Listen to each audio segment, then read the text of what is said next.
Lévitique 25. L'Éternel parla à Moïse sur le mont Sinaï et dit: Parle aux fils d'Israël, et tu leur diras: Quand vous serez entrés dans le pays que je vous donne, la terre se reposera, ce sera un sabbat en l'honneur de l'Éternel.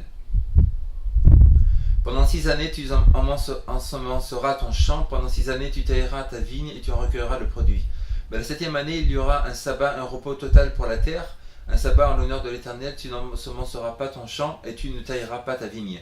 Tu ne moissonneras pas ce qui proviendra des grains tombés de la moisson, et tu en vendangeras par les raisins de ta vigne non taillée. Ce sera une année de repos total pour la terre. Grâce au repos de la terre, vous aurez de la nourriture, toi, ton serviteur, ta servante, le salarié et le résident temporaire qui séjourne avec toi. Ton bétail et les animaux qui sont dans ton pays, tout ton produit servira de nourriture. Tu compteras 7 sabbats d'année, 7 fois cette année, et la durée de ces 7 sabbats d'année fera 49 ans. Le 7e mois, le 10e du mois, tu feras retentir des sons éclatants du corps. Le jour des expiations, vous sauterez du corps dans tout le pays. Vous sanctifierez la 50e année, vous publierez dans le pays l'affranchissement de tous les habitants. Ce sera pour faire le jubilé. Chacun de vous retournera dans sa propriété et chacun de vous retournera dans son clan. La 50e année sera pour vous le jubilé. Vous ne sèmerez pas, vous ne moissonnerez pas ce que les champs produiront d'eux-mêmes, vous ne vendangerez pas la vigne non taillée. Car c'est le jubilé, vous le regarderez comme saint, vous mangerez le produit des champs. Dans cette année de jubilé, chacun de vous retournera dans sa propriété. Si vous faites une vente à votre compatriote, ou si vous achetez quelque chose de la main de votre compatriote, que chacun de vous ne fasse tort à son frère. Tu achèteras de ton compatriote en comptant des années de jubilé, et il te vendra en comptant les années de récolte. Puis il y aura des années, plus tu élèveras le prix d'achat. Et moins il y aura d'années, plus tu réduiras le prix d'achat, car c'est le nombre des récoltes qu'il te vend. Aucun de vous n'exploitera son compatriote, et tu craindras ton Dieu, car je suis l'Éternel ton Dieu. Mettez ces prescriptions en pratique, observez mes ordonnances, et mettez-les en pratique, et vous habiterez en sécurité dans le pays. Le pays donnera ses fruits, vous mangerez à cet été, et vous y habiterez en sécurité. Si vous dites: Que mangerons-nous la 7e année, puisque nous ne sèmerons pas et ne recueillerons pas nos récoltes, je vous accorderai une bénédiction la 6e année qui donnera une récolte pour 3 ans. Vous sèmerez la 8e année et vous mangerez de l'ancienne récolte jusqu'à la 9e année, jusqu'à ce que cette récolte soit venue, vous mangerez de l'ancienne. La terre ne se vendra pas à titre définitif, car le pays est à moi, car vous êtes chez moi comme immigrants et comme résidents temporaires.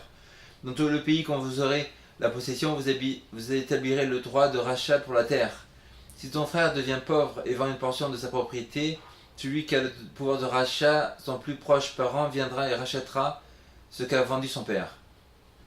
Si un homme n'a personne qui ait le devoir de rachat et qu'il se procure lui-même de quoi faire son rachat, il comptera 7 années depuis la vente, restituera le surplus à l'acquéreur et retournera dans sa propriété. S'il ne trouve pas de quoi lui faire restitution, ce qu'il a vendu restera jusqu'à l'année du jubilé dans les mains de l'acquéreur qui en sortira au jubilé. Quant à lui, il retournera dans sa propriété. Si un homme vend une maison d'habitation dans une ville entourée de murs, il aura le droit de rachat jusqu'à l'accomplissement d'une année depuis la vente. Son droit de rachat durera 1 an. Mais si cette maison est située dans une ville pourvue de murs qu'il n'a pas racheté avant l'accomplissement d'une année entière, elle restera à titre définitif à l'acquéreur et à ses descendants, il n'en sortira pas de jubilé.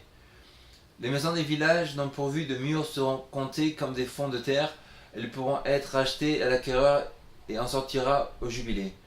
Quant aux villes des Lévites et aux maisons qu'ils y posséderont, les Lévites auront le droit perpétuel de rachat. Celui qui rachètera des Lévites une maison en sortira au jubilé de la maison vendue et de la ville où il a possédé. Car les maisons des villes des Lévites qui sont leur propriété au milieu des Israélites. Les champs situés sur les bords de leur ville ne pourront pas se vendre, car ils en sont la propriété perpétuelle. Si un frère devient pauvre près de toi et que les ressources lui manquent, tu le soutiendras même s'il est immigrant ou résident temporaire, afin qu'il vive avec toi. Tu ne tireras pas ni intérêt ni usure, tu craindras ton Dieu et ton frère vivra avec toi. Tu ne lui prêteras pas ton argent à intérêt, tu ne lui prêteras pas ta nourriture à usure. Je suis l'Éternel ton Dieu qui vous ai fait sortir du pays d'Égypte pour vous donner du pays de Canaan, ainsi que je sois votre Dieu. Si ton frère devient pauvre près de toi, et que s'ils se vendent à toi, tu ne lui imposeras pas de travail d'un esclave. Il sera chez toi comme un salarié, comme un résident temporaire, il sera à ton service jusqu'à l'année de jubilé. Il sortira alors de chez toi, lui et ses fils avec lui, il retournera dans son clan, dans la propriété de ses pères. Car ce sont mes serviteurs que j'ai fait sortir du pays d'Égypte, ils ne seront pas vendus comme on vend des esclaves. Tu ne domineras pas avec lui sur rigueur, mais tu craindras ton Dieu. C'est des nations qui vous entourent que tu prendras ton esclave et ta servante qui t'appartiendront, car elles, vous achèterez l'esclave et la servante. Vous pourrez aussi en acheter des fils et des résidents temporaires qui séjourneront chez toi, et des clans qui sont dans votre pays seront ici d'eux, car ils seront votre propriété. Vous les laisserez en héritage à vos fils après vous comme propriété, vous les garderez comme esclaves à perpétuité. Mais à l'égard de vos pères, les Israélites, chacun de vous ne se dominera avec rigueur sur son frère.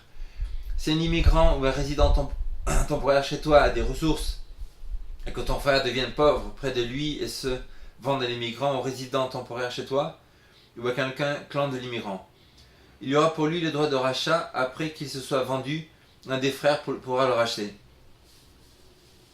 Son oncle ou le fils de son oncle ou l'un de ses proches parents pourra le racheter, ou bien, s'il s'en procure des ressources, il le rachètera lui-même.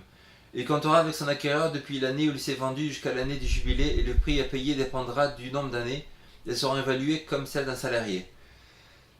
S'il en a encore beaucoup d'années, il remboursera pour son rachat une part proportionnelle de l'argent versé par l'acquéreur. S'il reste peu d'années jusqu'à l'année du jubilé, il en fera le compte et remboursera pour son rachat une part proportionnelle à ces années. Il sera comme un salarié à l'année chez son maître, lequel ne dominera pas sur lui avec rigueur sous tes yeux. S'il n'est racheté d'aucune de ces matières, il sortira de l'année du jubilé, lui et ses fils avec lui. Car c'est moi qui les Israélites sont les serviteurs, ce sont mes serviteurs que j'ai fait sortir du pays d'Égypte, je suis l'Éternel votre Dieu.